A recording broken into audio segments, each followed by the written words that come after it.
तो हाय मेरे नौजवान ऊर्जावान एडिशनल टैलेंटेड युवा शक्ति, आप सबका वेलकम है एटॉमिक स्ट्रक्चर के नए लेक्चर में। तो आज हम लोग देखने वाले हैं हाइजेनबर्ग अनसर्टेनिटी प्रिंसिपल। तो निश्चित रूप से जब आप one of the most favourite atomic model जो आप 9th क्लास से ही पढ़ते आ रहे थे, रदरफोर्ड्स और बोर्ड्स, तो उसमें बोर्ड्स एटॉमिक मॉडल्स के जब लिमिटेशन को आप देखते हैं तो बहुत सारे लिमिटेशन में एक लिमिटेशन ये भी है क्या कि हाइजेनबर्ग साहब ने बोर्ड्स एटॉमिक मॉडल्स को गर्दा गर्दा उड़ा दिया। What is the meaning of गर्दा गर्दा? यानी so far as the limitation of Bohr's model is concerned one of the most contradictory principles जो कि बोर्ड्स के एटॉमिक मॉडल्स को क्या किया, चैलेंज किया, वो हाइजेनबर्ग का अनसर्टेनिटी प्रिंसिपल था। तो चलिए आखिर क्या ऐसी बात थी जिसके आधार पर इन्होंने हाइजेनबर्ग के इन्होंने बोर्ड्स एटॉमिक मॉडल्स को क्या किया था, बिल्कुल रूल इनके हिसाब से तो रूल्ड आउट हो गया था बोर्ड्स एटॉमिक मॉडल। तो चलिए इनकी बातों को हम लोग देखते हैं और देखते हैं कि क्या ऐसी बात था कि जिसके कारण बोर्ड्स के एटॉमिक मॉडल को इतना चैलेंज झेलना पड़ा था, एंड देन बाद में कैसे क्या हुआ आप आगे पढ़ते हैं या फिर आप जानते हैं। तो चलिए इनका क्या कहना था, तो शुरू करते हैं। तो चलिए इनका कहना था कि किसी भी घूमते हुए माइक्रोस्कोपिक पार्टिकल्स का, किसी भी घूमते हुए माइक्रोस्कोपिक पार्टिकल का उसका पोजीशन और वेलोसिटी यानी मोमेंटम एक साथ ठीक ठीक पता लगाना असंभव है। ठीक है, क्या कहते हैं बताइए? तो it is impossible to measure exact position and momentum of moving microscopic particles simultaneously with absolute accuracy. यानी ठीक ठीक पता लगाना असंभव है। ठीक है, जैसे यदि आप रोड पर आप बाइकिंग करते हैं, 100 के स्पीड से गाड़ी चलाते हैं, तो देखने वाला आपको क्या कहता है, हाँ जा रहा है, कितने स्पीड से चला है, ठोकर मार दिया, बच गया। मतलब आपके बाइकिंग का देखने वाला क्या है, स्पीड भी प्रेडिक्ट कर रहा है और पोजीशन भी प्रेडिक्ट कर गया, ठोकर मार दिले, बच गई थोड़ा सा। यानी किस जगह आप गड़बड़ा रहे थे, किस जगह इतने स्पीड के साथ साथ आपका पोजीशन गड़बड़ हुआ था, दोनों प्रेडिक्ट किया जा सकता है। लेकिन वही मूविंग यदि चलने वाला, मूव करने वाला पार्टिकल यदि माइक्रोस्कोपिक पार्टिकल है, तो उसमें ये क्या होगा, प्रेडिक्शन दोनों एक साथ नहीं हो सकता है। यदि आप पोजीशन पता लगाएंगे तो मोमेंटम पता नहीं लगेगा, मोमेंटम पता लगाएगा तो पोजीशन, दोनों दोनों दोनों एक साथ ठीक ठीक पता लगाना असंभव है। यही इनका, ठीक है। तो क्या कहते हैं, ये बोले थे it is impossible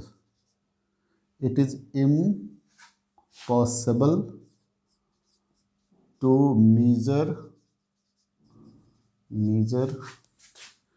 position and momentum of moving microscopic particles with simultaneously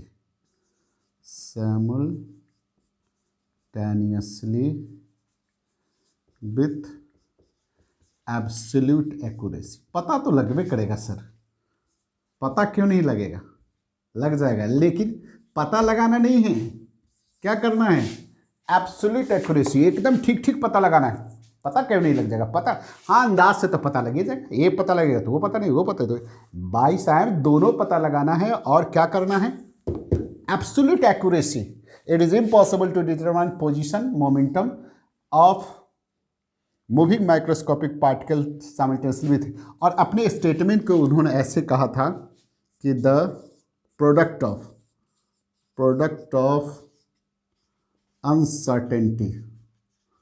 uncertainty in position and momentum is always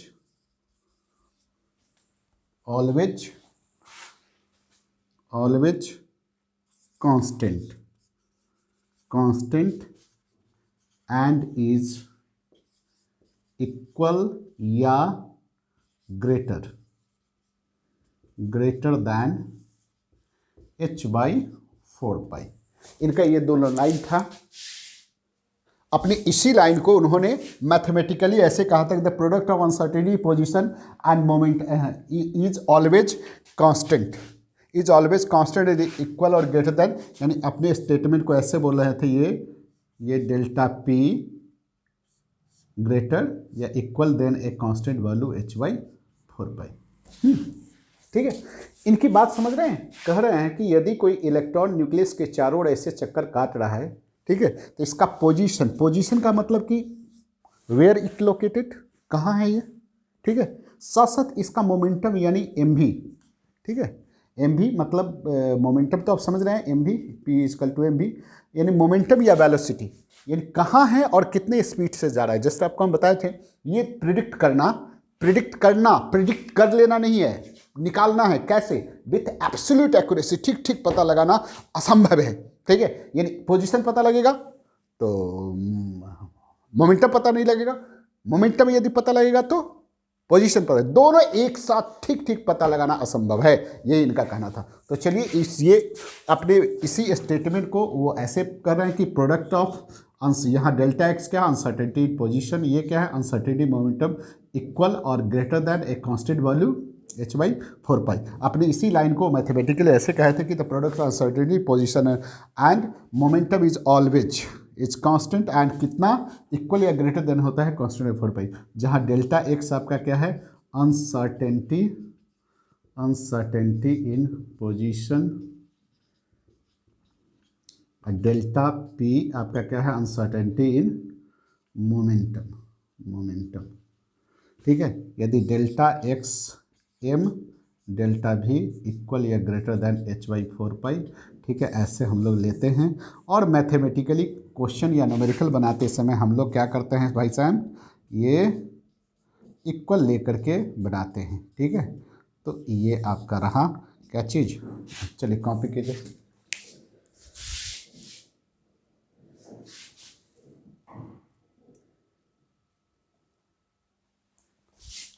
चलिए इनकी इस प्रिंसिपल को हम लोग थोड़ा सा अपने हिसाब से क्या करते हैं, वेरीफाई करते हैं कि आखिर what is the basis by which इन्होंने ऐसा बोला कि भैया कोई एक ही चीज़ पता लग सकता है, ठीक है, दोनों एक साथ ठीक पता नहीं लग सकता है, ठीक है। उनके ये पीछे कहने का आखिर क्या कारण था, ठीक है।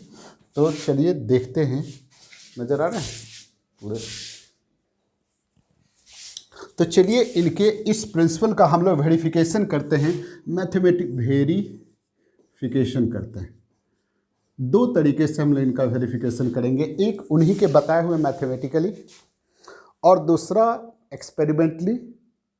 कैसे किसी मूवी माइक्रोस्कोपिक पार्टिकल यानी इलेक्ट्रॉन को हम लोग पोजीशन और मोमेंटम एक साथ पता लगा नहीं सकते, तो इस दो तरीके से हम इसको करेंगे। तो पहला देखिए केस 1 में मैथमेटिकली जब आप इसको देखते हैं, जो उनके मैथमेटिकली का मतलब उनके फार्मूला के आधार पर यदि आप स्टडी करते हैं, देखिए ये h/4π है, यदि आप इसको डेल्टा एक्स, ये कांस्टेंट वैल्यू है, यदि इसको ऐसे करेंगे तो ये डेल्टा पी हो गया। ठीक है, बहुत आसान है। तो डेल्टा एक्स यहाँ क्या है सर, अनसर्टेनिटी इन पोजीशन, ये क्या है, अनसर्टेनिटी इन मोमेंटम, ठीक है। समझने के लिए यहाँ वेलोसिटी बैठा दीजिए, एम को कर दीजिए तो और आसान हो जाएगा। तो या इसको ऐसे कर दीजिए, डेल्टा एक्स मास कांस्टेंट है मान के चलिए, तो यहाँ हम हटा दिए, समझने के लिए इसको ऐसे लिख दिए, समझने के लिए लिख दिए, यहाँ एम रहना चाहिए तो हटा दिए। अब जरा देखिए, यदि हम कहते हैं कि delta x is a small, इसका मतलब क्या है, इसका मतलब है uncertainty in position is small, इसका मतलब ये है। इसका मतलब है certainty in position is large, ठीक है sir, certainty in position is large. और इस केस में जब डेल्टा एक्स स्मॉल होगा तो डेल्टा भी या डेल्टा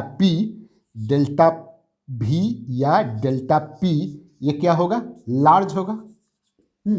लार्ज होगा का मतलब क्या है सर, लार्ज होगा, नजर आ रहा है सर इस जगह से, अब नहीं जा, अच्छा, लार्ज होगा का मतलब क्या है, डेल्टा पी या भी लार्ज का मतलब क्या है, अनसर्टेनिटी इन मोमेंटम, मोमेंटम या वेलोसिटी, वेलोसिटी क्या है, वेलोसिटी इज लार्ज, लार्ज या सर्टेनिटी, या सर्टेनिटी इन मोमेंटम या वेलोसिटी इज स्मॉल। इसका मतलब सीधा देख लीजिए, सर्टेनिटी, दो सर्टेनिटी को मिलाइए, whenever this delta x is very small, मतलब delta x is very small का मतलब अनसर्टेनिटी इन पोजीशन बहुत कम है। आज हम स्कूल जाएंगे, इसका अनसर्टेनिटी बहुत कम है, इसका अनिश्चितता बहुत कम है, इसका मतलब निश्चितता, गारंटी बहुत ज़्यादा है। सिंपल सा बात है, यानी कहा कि अनसर्टेनिटी बहुत कम है। यानी किसी इलेक्ट्रॉन यदि चक्कर काट रहा है, भैया मान लीजिए ये इलेक्ट्रॉन चक्कर काट रहा है किसी परिस्थिति में, हम कह रहे हैं कि इस परिस्थिति में केस 1, हम मान लिए केस 1 में कि इस समय मेरा डेल्टा एक्स बहुत स्मॉल है, बहुत छोटा है। इसका मतलब मीनिंग यही है कि हम इसका अनसर्टेनिटी इन पोजीशन, यानी इसका जो अनसर्टेनिटी है, पोजीशन कहाँ है, ये हम लोग अनसर्टेनिटी पोजीशन बहुत स्मॉल है, इसका मतलब सर्टेनिटी पोजीशन बहुत ज़्यादा, मतलब ये कहाँ है हम लोकेट कर पा रहे हैं। क्लियर है, when ever delta is very small, इसका मतलब अनसर्टेनिटी कम है, अनिश्चितता कम है, मतलब निश्चितता ज़्यादा है, यानी अनसर्टेनिटी कम है मतलब सर्टेनिटी ज़्यादा है। तो दिस केस में हम सर्टेनिटी ज़्यादा है, मतलब कहाँ है इलेक्ट्रॉन उसको हम लोग पता कर ले रहे हैं। ठीक है, उस परिस्थिति में जब ये स्मॉल होगा तो डेल्टा भी या डेल्टा पी क्या होगा, लार्ज होगा। तो डेल्टा भी या डेल्टा पी लार्ज का मतलब क्या है, अनसर्टेनिटी, इस केस में अनसर्टेनिटी इन मोमेंटम या वेलोसिटी ये लार्ज है, लार्ज है मतलब अनसर्टेनिटी लार्ज है, यानी सर्टेनिटी कम है, यानी इस परिस्थिति में हम लोग मोमेंटम या वेलोसिटी पता, इसका सर्टेनिटी मेरे पास क्या है, बहुत कम है। यानी इस परिस्थिति में जब डेल्टा एक्स कम है, स्मॉल है, तो मेरा डेल्टा पी लार्ज हो गया, मतलब सर्टेनिटी इन पोजीशन मेरा लार्ज है, तो सर्टेनिटी इन मोमेंटम या वेलोसिटी बहुत कम है। इसका मतलब ये हुआ कि क्या चीज़, हम लोग पोजीशन पता लगा रहे हैं तो हमारा मोमेंटम या वेलोसिटी पता नहीं लग रहा। क्लियर। और केस 2 इसी को कर दें, क्या चीज़ कि delta x is large, delta x यदि लार्ज हो जाएगा इसका मतलब क्या है, uncertainty in position, position is large या certainty in position, certainty position is small.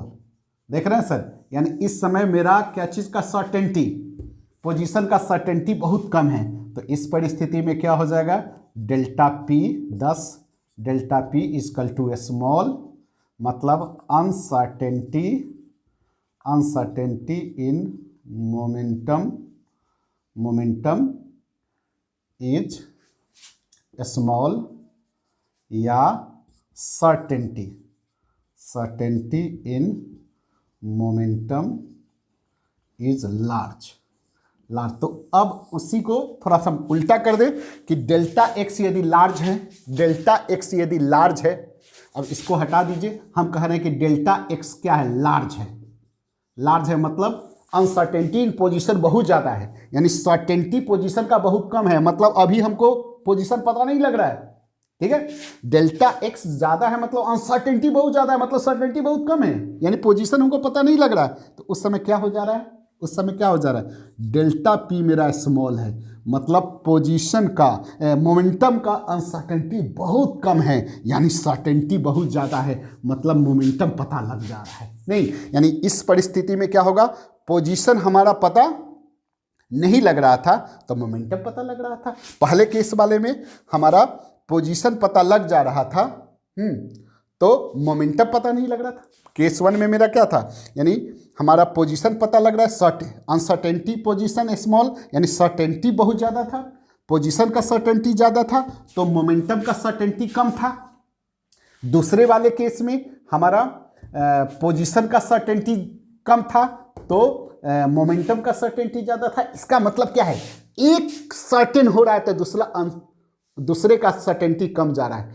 हाँ, यानी एक पता लग रहा है तो दूसरा पता नहीं लग रहा है। क्या चीज पता नहीं लग रहा है? ठीक ठीक पता नहीं लग रहा है। तो उन्होंने ऐसे समझाया। तो एक ये तरीके से उन्होंने समझाया, दूसरा तरीका क्या है सो हम बताते हैं, लिखे।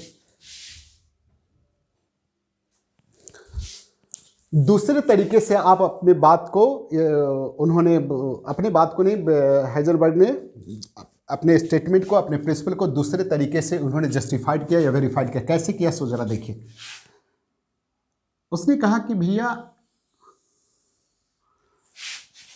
हमको इलेक्ट्रॉन को देखना है, ठीक है, इलेक्ट्रॉन को देखना है और उसका पोजीशन मोमेंटम दोनों एक साथ प्रेडिक्ट करना। माइक्रोस्कोप से चलिए देखते, ठीक है। तो उन्होंने एक्सपेरिमेंटल एविडेंस कैसे दिया सो देखिए। कहा कि देखिए, तो चलिए हम इलेक्ट्रॉन को माइक्रोस्कोप से देखते हैं। इलेक्ट्रॉन को माइक्रोस्कोप से देखना है। तो देखिए, लेटेस्ट का मान लिए कि ये ऑर्बिट है जिसमें इलेक्ट्रॉन्स टहल रहा है, नहीं प्यार से टहल रहा है। देखिए ये इलेक्ट्रॉन टहल रहा है, टहल रहा है मतलब चल रहा है, मूव कर रहा है, जी जानते हैं। यदि किसी आप ऑब्जेक्ट को माइक्रोस्कोप से देखते हैं तो क्या होता है, लाइट उससे टकराता है, incident light strike on the slide और उससे रिफ्लेक्ट होकर के आइस पीस में, माइक्रोस्कोप का आइस पीस में जाता है, आप उसको देखते हैं। तो ऐसे ही परिकल्पना हम करते हैं कि ये कोई इलेक्ट्रॉन है जिस पर ये लाइट टकरा रहा है। देखिए ऐसे ऐसे लाइट टकराएगा, लाइट टकराया मतलब फोटोन टकरा, ये इंसिडेंट लाइट है, मतलब इंसिडेंट लाइट है, मतलब ये क्या है, फोटोन है, ठीक है सर, ये टकराया। आप जानते हैं कि इलेक्ट्रॉन क्या है, कितना बड़ा है, सो देखिए रहे हैं, बहुत बड़ा है ना। तो इलेक्ट्रॉन जितना बड़ा है सर, उससे यदि लाइट का फोटोन टकराएगा, तो लाइट का फोटोन टकराएगा तो क्या होगा, उसके पोजीशन को और वेलोसिटी दोनों को अल्टर करेगा, दोनों को चेंज कर देगा। ओरिजिनल वेलोसिटी और पोजीशन को निश्चित रूप से ये फोटोन क्या करेगा, चेंज करेगा, ठीक है। तो चेंज करेगा तो फिर क्या होगा, इस पर हम लोग जरा देखते हैं। क्योंकि यदि जनरल किसी ऑब्जेक्ट से यदि लाइट टकराता है, फोटोन टकराता है, तो क्या उसके पोजीशन और उसके वेलोसिटी में कोई चेंजेस नहीं होगा। लेकिन यहाँ जो जिसका हम पोजीशन और वेलोसिटी निकालने वाले हैं, देखना चाह रहे हैं, वो क्या है, सो आप देखिए ना, क्या है, वो इलेक्ट्रॉन है भाई साहब। ये देखिए ये इलेक्ट्रॉन है, ये अरे वाह कितना हसीन चेहरा है इसका इलेक्ट्रॉन का, नहीं। तो चलिए हम लोग इलेक्ट्रॉन का हसीन चेहरा देखने का प्रयास करेंगे। तो ये देखिए, और यहाँ से ये ऐसे ऐसे रिफ्लेक्ट करके, ठीक है, ये देखिए सर, ये माइक्रोस्कोप में ऐसे देखिए, माइक्रोस्कोप में ऐसे ऐसे माइक्रोस्कोप में जाएगा तो आप उसको देखिएगा, ये आपका माइक्रोस्कोप ठीक है सर, जो भी माइक्रोस्कोप है, इसी से इसे रिफ्लेक्ट, ये रिफ्लेक्टेड लाइट है। चलिए, तो अकॉर्डिंग टू, आप देखिए केस 1 कहता है, केस 1 में according to laws of optics के लॉ के हिसाब से यदि किसी ऑब्जेक्ट को आप माइक्रोस्कोप से देखना चाहते हैं तो बेटर विजिबिलिटी के लिए आप, चूँकि पोजीशन यदि ऑब्जेक्ट का यदि माइक्रोस्कोप से आप बहुत अच्छा से उसको ऑब्जर्व करना चाहते हैं तो ऑप्टिक्स के लॉ के हिसाब से शॉर्टर वेवलेंथ, यानी वेवलेंथ पर डिपेंड करता है। Visibility of any object through the microscope depend on wavelength of light used. तो वेवलेंथ में भी शॉर्टेड वेवलेंथ लाइट का बेहतर माना गया है। शॉर्टेड वेवलेंथ यानी ये वेवलेंथ कैसा होना चाहिए, शॉर्टेड वेवलेंथ। शॉर्टेड वेवलेंथ का मतलब क्या है, यानी आप कैसे लाइट का यूज कीजिए। शॉर्टेड वेवलेंथ मतलब हाई फ्रीक्वेंसी का मतलब क्या है सर, हाई फ्रीक्वेंसी का मतलब क्या है, हाई एनर्जेटिक फोटोन कहिए या लाइट कहिए, जो कहिए, फोटोन आप यूज कर रहे हैं। अब देखिए, जब आप हाई एनर्जेटिक फोटोन इस पर टकराएगा, ठीक है, कल्पना कीजिए, तो क्या करेगा, निश्चित रूप से जिस समय टकराएगा इलेक्ट्रॉन से, उसके एक्चुअल वेलोसिटी में क्या कर देगा, अल्टर कर देगा। और हम लेटेस्ट कंसीडर मान लेते हैं कि ऑप्टिक्स के नियम के हिसाब से यहाँ पोजीशन का एक्यूरेसी यानी अनसर्टेनिटी इन पोजीशन क्या है, बहुत कम है, यानी स्मॉल है, यानी certainty in position, accuracy in position बहुत ज़्यादा है, एक्यूरेसी ज़्यादा है, यानी हम पोजीशन इलेक्ट्रॉन का मान लेते हैं कि देख लिए, ये संभव नहीं है लेकिन हम मानते हैं कि इस समय ऑप्टिक्स के हिसाब से शॉर्टर वेवलेंथ यूज करना, ऑब्जेक्ट को देखना बहुत आसान होता है, तो मान लेते हैं कि इलेक्ट्रॉन को हमने विजुअल कर लिया, ठीक है, यानी हमारा डेल्टा एक्स यानी अनसर्टेनिटी पोजीशन बहुत कम है। लेकिन इस समय डेल्टा भी क्या हो जाएगा, बहुत बड़ा क्यों हो जाएगा, क्यों हो जाएगा, या डेल्टा पी बहुत बड़ा क्यों हो जाएगा, ये बड़ा क्यों हो जाएगा, बोलिए क्यों हो जाएगा, क्योंकि ड्यूरिंग द इम्पैक्ट, जब वो इम्पैक्ट करेगा light, whenever the photon impact on the electron, निश्चित रूप से वो क्या करेगा, एक्चुअल जो वेलोसिटी है इलेक्ट्रॉन को उसको क्या करेगा, बढ़ा देगा, जिसके कारण जो वेलोसिटी का एक्यूरेसी है वो बहुत कम होगा, यानी अनसर्टेनिटी इन वेलोसिटी या अनसर्टेनिटी इन मोमेंटम वो बहुत ज़्यादा हो जाएगा। तो क्या देखे भैया, एक अनसर्टेनिटी इन पोजीशन बहुत कम था, तो अनसर्टेनिटी इन वेलोसिटी या मोमेंटम बहुत ज़्यादा हो, यानी एक पता लगा, यहाँ कौन पता, शॉर्टर वेवलेंथ से क्या पता लग रहा था, पोजीशन पता लग रहा था, तो फिर क्या चीज़ पता नहीं लग रहा है, तो वेलोसिटी पता लगने रहा है, वेलोसिटी पता नहीं लग रहा मतलब एक्यूरेट वेलोसिटी या एक्यूरेट मोमेंटम में गड़बड़ी आ जा रहा है। तो आप समझ गए। अब कल्पना कीजिए केस 2, यानी आपको, अब चलिए लॉन्गर वेवलेंथ का यूज करके आप देखते हैं। यदि लॉन्गर वेवलेंथ का मतलब क्या हुआ सर, इसका उल्टा कर दीजिए, यानी स्मॉल फ्रीक्वेंसी वाला, स्मॉल फ्रीक्वेंसी का मतलब क्या हुआ सर, बस लो इनर्जेटिक मतलब जिस फोटोन में एनर्जी नहीं है, बारे बार एनर्जी मतलब बहुत कम एनर्जी है, तो ये फोटोन इस इलेक्ट्रॉन को मोबाइल से बताएगा, सुनो सुनो सुनो सुनो, ये फोटोन इस इलेक्ट्रॉन को कहेगा देखो हम आ रहे हैं तुमसे टकराएंगे, क्योंकि हमारा एनर्जी बहुत कम है, हम लॉन्गर वेवलेंथ वाले हैं, हम लो एनर्जी, आपके प्यार से टच करेंगे। क्यों प्यार से टच करेंगे, क्योंकि हम टच करते हैं ना, हम टच करते हैं ना तो तुम्हारा वेलोसिटी बढ़ जाता है, इसलिए हम वेलोसिटी को नहीं बढ़ाएंगे, हम प्यार से टच करेंगे एंड प्यार से ऊपर जाएंगे, तो आपको कोई देखेगा मतलब हम लोग देखेंगे, ठीक है। चलो ऐसा जब होता है तो निश्चित रूप से क्या हो जाएगा भैया, डेल्टा भी यानी अनसर्टेनिटी वेलोसिटी बहुत कम होगा, अनसर्टेनिटी इन वेलोसिटी या अनसर्टेनिटी इन मोमेंटम क्या होगा, बहुत कम होगा। काहे कम होगा, हम कल्पना कर रहे हैं, क्योंकि वो धीरे से इम्पैक्ट करेगा, यानी उसके वेलोसिटी में अल्टरेशन नहीं होगा, वेलोसिटी में कोई चेंजेस नहीं होगा। हम कल्पना कर रहे हैं कि उस समय एक्यूरेट वेलोसिटी या एक्यूरेट मोमेंटम हम निकाल लेते हैं, ठीक है, निकाल लेते हैं, यानी हमारा अनसर्टेनिटी वेलोसिटी या अनसर्टेनिटी मोमेंटम बहुत कम है। लेकिन इस परिस्थिति में क्या हो जाएगा, डेल्टा एक्स मेरा बहुत बड़ा हो जाएगा। क्यों बड़ा हो जाएगा साहब, ये ऐसे प्यार से आएगा, टकराएगा, धीरे से ऐसे इलेक्ट्रॉन से टकराएगा। क्यों धीरे से टकराएगा, क्योंकि लो एनर्जेटिक फोटोन है, साथ साथ क्या है, लो एनर्जेटिक है, और बड़ी प्यार से ऊपर जब तक जाएगा तब तक पता क्या चलेगा भैया, तब तक पता क्या चलेगा, जब तक वो जाएगा तब तक देखेगा भाई कहाँ है इलेक्ट्रॉन, नहीं। तो उस समय हो सकता है कि आप वेलोसिटी या मोमेंटम पता कर ले, लेकिन पोजीशन आप इलेक्ट्रॉन नहीं, जब तक ये ऊपर जाएगा तब तक पता चलेगा कि कहाँ से कहाँ। तो क्या देख रहे हैं सर, लॉन्गर वेवलेंथ में, शॉर्टर वेवलेंथ में आपका क्या चीज़, पोजीशन पता लग सकता है, मान लेते हैं। उस समय हमारा वेलोसिटी में गड़बड़ी आ जाता है, इम्पैक्ट के कारण वेलोसिटी चेंजेज हो जाता है, मोमेंटम चेंजेज हो जाता है। यदि लॉन्गर वेवलेंथ का आप यूज करते हैं तो उस समय हो सकता है कि आप वेलोसिटी कैलकुलेट कर ले, लेकिन उस समय पोजीशन, क्योंकि लॉ ऑफ ऑप्टिक के हिसाब से लॉन्गर वेवलेंथ वाली पोजीशन यानी किसी ऑब्जेक्ट को विजुलाइज करने के लिए सूटेबल नहीं होता है, आपने वही यूज किया है, इसलिए आपको विजिबल नहीं हो पाएगा। तो क्या देख रहे हैं सर कि एक पता लग रहा है तो दूसरा पता नहीं लग पा रहा है। तो चलिए आप इसको देखिए। तो चलिए अब हम ये तो समझ गए कि इनके प्रिंसिपल में क्या है कि इलेक्ट्रॉन्स का एक पता लग सकता है या इलेक्ट्रॉन लाइक पार्टिकल्स का, तो दूसरा पता नहीं लग सकता। पोजीशन पता लगे तो मोमेंटम नहीं, मोमेंटम तो चलिए। तो अब इसका सिग्निफिकेंस हम देखते हैं कि क्या सिग्निफिकेंस है। तो सिग्निफिकेंस में आप जानते ही हैं कि this principal ruled out a definite circular path and trajectory of electrons or similar particles. The trajectory of electrons determined by their position and velocity at any moment. Position and velocity at any moment. तो यदि हम पता कर सकते हैं दोनों एक साथ, देन इसका ट्रेजेक्ट्री भी हम पता कर सकते हैं। लेकिन बदकिस्मती से क्या है सर, नहीं पता कर सकते। नहीं, एक पता करते दूसरा पता नहीं कर सकते।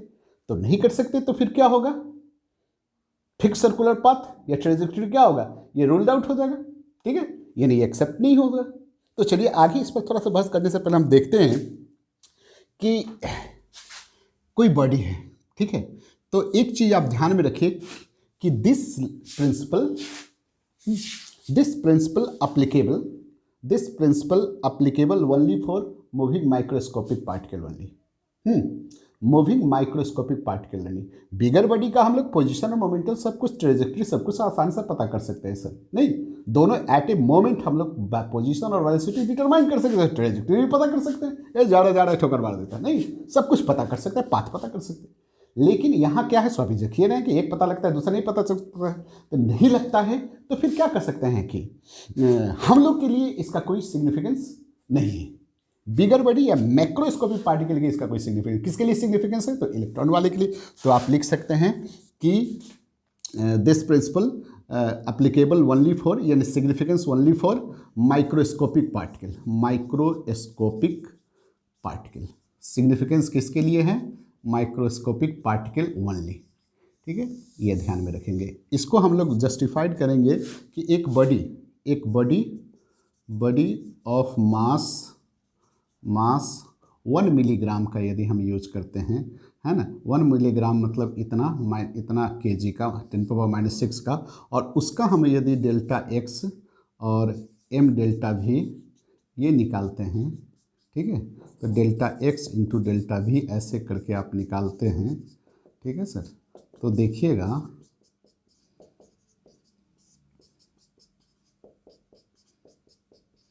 ऐसे करके आप देखिए, ठीक है, तो आपको 10⁻⁻28 मीटर स्क्वायर पर सेंटीमीटर पर सेकेंड, हाँ, इतना आता है। ठीक है, तो ये क्या है बताइए, तो क्या है, इनसिग्निफिकेंट है ना, क्वाइट इनसिग्निफिकेंट है भैया। इसका क्या इतना छोटा है कि आप क्या है मेजर ही नहीं कर सकते। ठीक है, तो ये क्या है, कोई अहमियत नहीं रखता है। लेकिन यदि हम एक इलेक्ट्रॉन के लिए यदि निकालें, फॉर इलेक्ट्रॉन के लिए यदि यही हम निकालें, इलेक्ट्रॉन का मास आप जानबे करते हैं, ठीक है, तो इसके लिए यदि आप ये निकाल के देखिए, ठीक है, तो आप देखेंगे,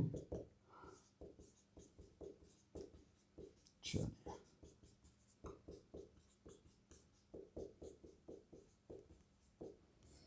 10⁻⁻⁴, देखिए क्या कर सकते हैं, ये सिग्निफिकेंट रखता है सर, ये मिजरेबल है, आप इसको मेजर कर सकते हैं। तो क्या देख रहे हैं, माइक्रोस्कोपिक पार्टिकल यानी इलेक्ट्रॉन और इलेक्ट्रॉन लाइक पार्टिकल के लिए तो ये प्रिंसिपल क्या है, अब सिग्निफिकेंट रखता है। हम लोग जब देखिए इतना 1 मिलीग्राम का जब यह हालत है, तो जब हम लोग अपना मास रख करके यहाँ बनाएंगे तो ये क्या होगा, और छोटा आएगा सर, तो और इसका कोई अहमियत नहीं रहेगा। तो देख रहे हैं इसमें यदि इलेक्ट्रॉन के केस यदि मान ली कि डेल्टा एक्स आपका 10⁻⁻⁴ है ना, तो डेल्टा भी क्या हो जाएगा सर, -4 माइनस ये -4 यानी 1। तो क्या देख रहे हैं, ये वैल्यू क्या है, काफ़ी सिग्निफिकेंट रखता है नहीं।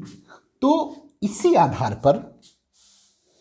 आधार पर बोर्स का जो फिक्स सर्कुलर पाथ, इलेक्ट्रॉन्स का जो फिक्स सर्कुलर पाथ है, having a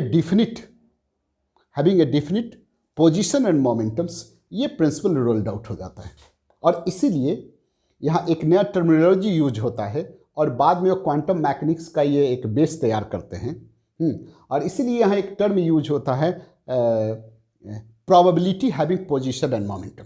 probability having position momentum, fix circular path and fix circular path with definite position and momentum, ये टर्मिनोलॉजी को हटा दिया गया, और वहाँ फिक्स के बदले अभी जस्ट बोले क्या, probability having position and momentum शब्द का यूज किया गया, और वो आप क्वांटम मैकेनिक्स में या वेव मैकेनिकल मॉडल में ये शब्द को आप अच्छे से इससे आप परिचित होंगे। तो ये है, चलिए इसको देखिए। तो चलिए ये सिग्निफिकेंस तो आप देखें, और इस आधार पर कह सकते हैं कि दिस प्रिंसिपल का जो सिग्निफिकेंस है यानी अप्लीकेबल है for moving microscopic particle like electron या सिमिलर पार्टिकल्स, इलेक्ट्रॉन्स या उसके जैसे पार्टिकल के लिए अप्लीकेबल है। हम लोग के लिए, हम लोग के एवरीडे लाइफ में इसका कोई सिग्निफिकेंस नहीं है, क्योंकि हम लोग दोनों एक साथ, पोजीशन और मोमेंटम दोनों एक साथ अपने लिए निकाल सकते हैं यदि हम कितना भी स्पीड से क्यों चले, बिगर बॉडी के लिए इससे कोई। तो चलिए इस आधार पर एक क्वेश्चन यदि आपसे किया जाए कि इलेक्ट्रॉन को लेकर के ऑर्बिट से लेकर के न्यूक्लियस में रख देते हैं, तो फिर क्या होगा, ठीक है। यानी why electron can not exist, why electron can not exist in nucleus, ठीक है सर, इसलिए नहीं एग्जिस्ट करेगा। कहाँ आप एग्जिस्ट करते हैं? जहाँ रहने से आपको क्या हो, आराम मिलता है। आपको उस जगह पर रख दीजिए जहाँ मच्छर बहुत काटता होता है, क्या करें, वहाँ से भाग चलेंगे? नहीं। आप कहाँ रहना पसंद करते हैं? एसी चलता रहना चाहिए। कैसे क्लास में पढ़ना पसंद करते हैं? पंखा का आप क्या बात है, कम से कम कूलर हो, कम से एसी हो तो बहुत अच्छा है। तो यानी आपको आराम हो, है नहीं। आप ऐसे रूम में आपको बैठा दिया जाए जिसमें पंखा ही नहीं है। पुराने ज़माने में कहा जाता था कि बच्चा जितना कष्ट सहवा उतने पढ़ाई होती, लेकिन आप तो ऐसा कष्ट की बात होगी तो आप लोग क्या करेंगे? लीजिए आपका पढ़ाई लिखाई, हम चले अपने कहाँ, गौतम बुद्ध की तरह ज्ञान प्राप्ति की ओर। तो चलिए यदि इलेक्ट्रॉन को न्यूक्लियस में आप रख दीजिएगा सर, ये इलेक्ट्रॉन को यहाँ से उठा कर ऑर्बिट से आके ये न्यूक्लियस में रख दीजिएगा, ठीक है। तो इलेक्ट्रॉन को रख दीजिएगा तो यहाँ डेल्टा एक्स इक्वल टू क्या होगा, 10⁻⁻15 meter, this is the radius of nucleus. यदि आपको इस घर में बंद कर दिया जाए तो आप क्या करेंगे? ज़्यादा से ज़्यादा आप इस रूम के बीच में जाएंगे या उस कॉर्नर पर जाएंगे, इस कॉर्नर पर जाएंगे, समझ रहे हैं। अब ज़्यादा से ज़्यादा इसी में चक्कर काटेंगे। वैसे ही इलेक्ट्रॉन को यदि न्यूक्लियस में रख दिया तो उसका अनसर्टेनिटी पोजीशन क्या होगा, that will be equal to the radius of nucleus. तो यदि आप ऐसे कर दे, m डेल्टा v रख दे और h/4π, तो यहाँ देखिए sir, delta v equal to h/4π m delta x, इसका वैल्यू यदि आप निकालते हैं, सब रख दीजिए,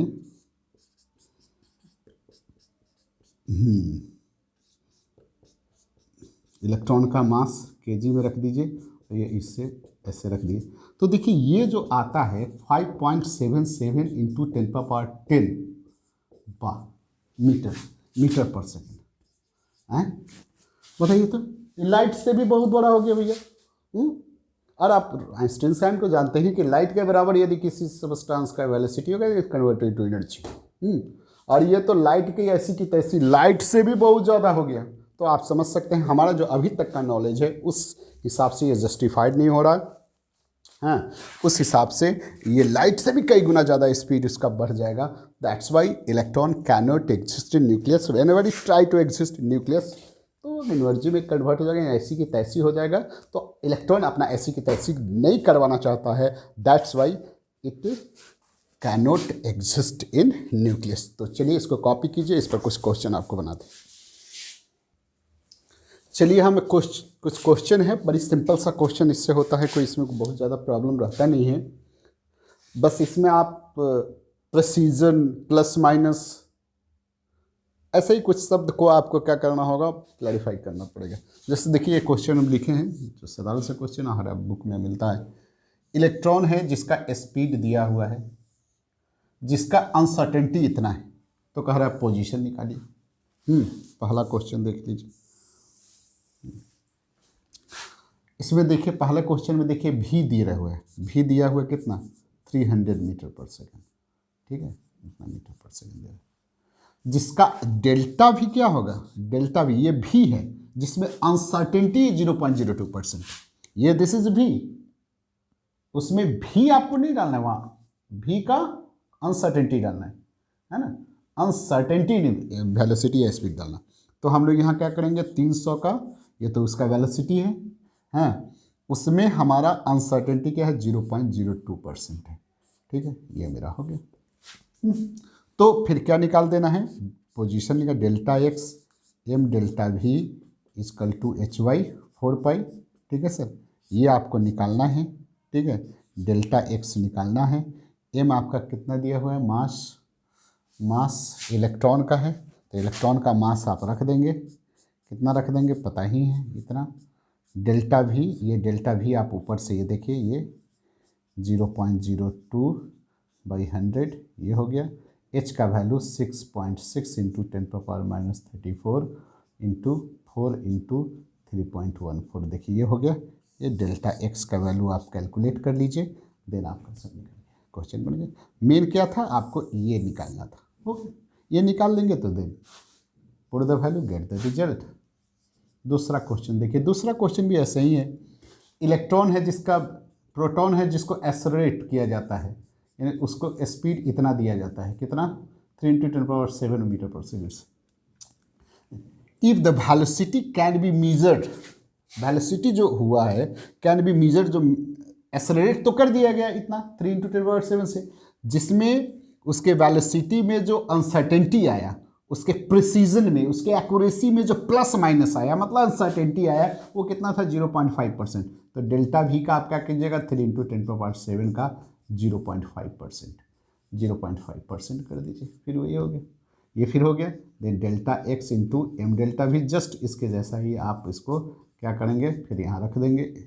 यहाँ आप बस ध्यान में रखिएगा सर कि यहाँ आपको प्रोटॉन का मास रखना है ना, तो यहाँ क्या -27 किलोग्राम होता है, हाँ, भी यहाँ रख दीजिएगा, ये 3 × 10, ये 0.5/100 हो गया, ये आपका ऐसे हो गया। तो चलिए ये 6.6 × 10⁻34 और बाई 4 × 3, फिर यहाँ आप डेल्टा एक्स निकाल दीजिए, ठीक।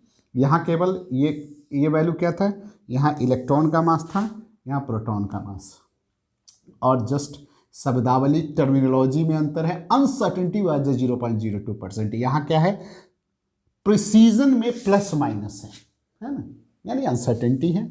तो आप इस शब्द को थोड़ा सा देख लीजिए।